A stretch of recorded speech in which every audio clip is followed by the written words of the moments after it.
I wake up every morning and I'm telling you, I pinch myself twice. How can I be so fortunate? I mean, this is beyond my wildest dreams and imagination. The first month I was in business, my company made $5,000. And I worked 16-hour days, 6, 7 days a week. The second month it made about $5,000. Same thing. The third month in March, I made a 5-digit number.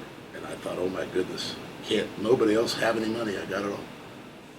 And it was off to the races from that day. You know, when I first started, I would tell a customer, look, Chuck, you're going to pay me maybe $200 more, and I'm telling you, you could probably go to Atlanta and do it. But here's my number. You call me day or night. And hey, the easy part is to sell you that car. The hard part is to make sure that I take care of you. And I'm here for you. And people, look, would come out of the woodwork. But we would do what we told them to. Or what we created that expectation. And then we met and exceeded those expectations. But that's when we were really small. Now we're the 110th largest company in the United States. You know? 110th largest automobile company. Yeah, maybe 108 or 111, but it's one of those. That's a long way. That's a long way in 30 years. And we sell $500 million worth of cars. I've always had a desire to succeed, but I had a larger fear of failure. So both of those things, you know, kind of go hand in hand. A fear of failure, you know, now what? You know, you got kids, you got this, you got that, you have obligations. So the fear of failure is a tremendous motivator. On the other hand, you know, I don't know if it's ego, you know, or if you just want to succeed. You know, if we're going to play a game, or if we're going to do whatever, we strive to be the best. So you would try to beat anybody in horseshoes? Yeah, or I won't play. So hey, we try to be the best. But you know what? In the entire community, not just here, every dealer I deal with that's my competitor, he has that same attitude, that wants to be the best. Some just have a better presentation than others, and thus you have some that maybe don't do quite as well versus the ones that do. What? You know, Columbus, the pie is always going to be only so big. It's just a matter of who's getting it. And that competition is a good deal for customers. Because look, if I'm competing against a Toyota deal with my Honda store, I'm going to do whatever I can to get that. Or a domestic truck against a Chevrolet or whatever else. Ford, and I have a Ford store in Auburn, so I can work that out. But, you know, competition is healthy. It makes me step up to the plate, and it makes us do a better job. And at the end of the day, the customer's the winner. How did somebody as large as Bill Hurd get wiped out, and somebody like you survive? Well, look, I don't know that I have an opinion that's valid on Mr. Hurd. I respect the Hurds. They were here for a long time.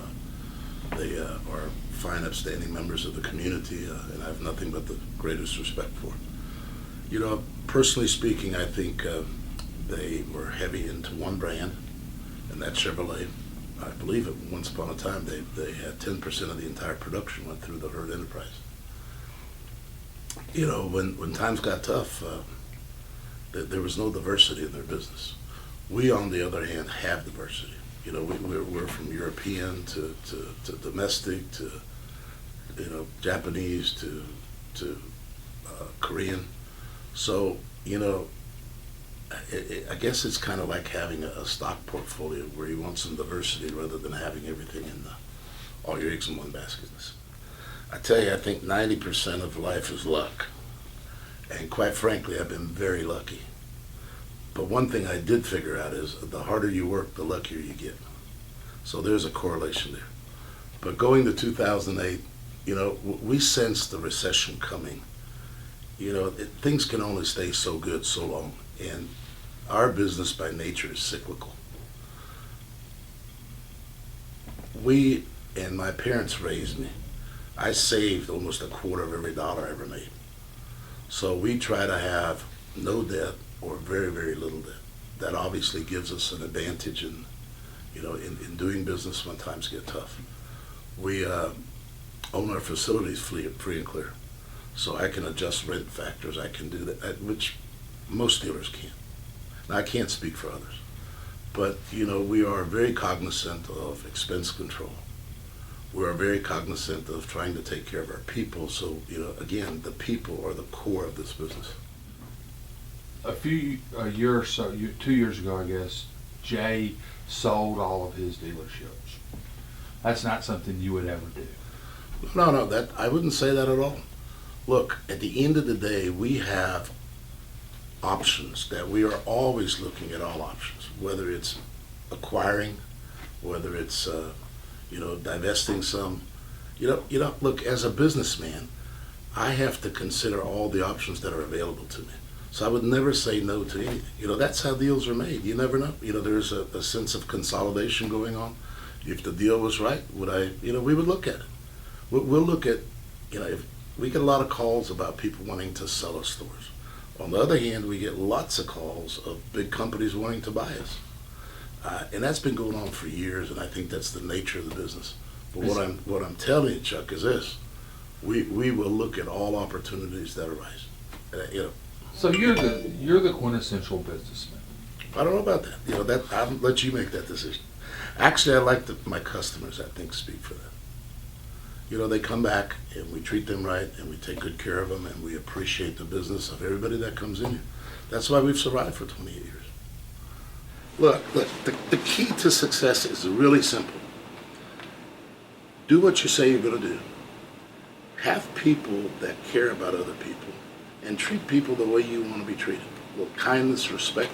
Look, technically, yes, I'm selling you a car, but technically we're here to help you buy a car. And that's the approach we like to take. Now, let me tell you, we don't satisfy 100% of all our customers 100% of the time. But I tell you, if you get with the manufacturer, we're real close to the top. Your industry has a bad reputation. I think in the past it has, and we're still paying for some of those the old white shoes guys and throwing keys on the roof and doing whatever else. That's pretty much come and gone. If somebody's buying a car and I happen to be in that store, I thank them for their business and I tell them I appreciate it, and I sincerely do that. Because let me tell you, every one of those deals, I don't know what we sold, 20,000 cars last year. We sold them all one at a time. If it wasn't for those one at a time deals, my kids wouldn't be going to school. I wouldn't be living the lifestyle that I live. And I wouldn't have the opportunities that have been granted to me. So I don't forget where I come from.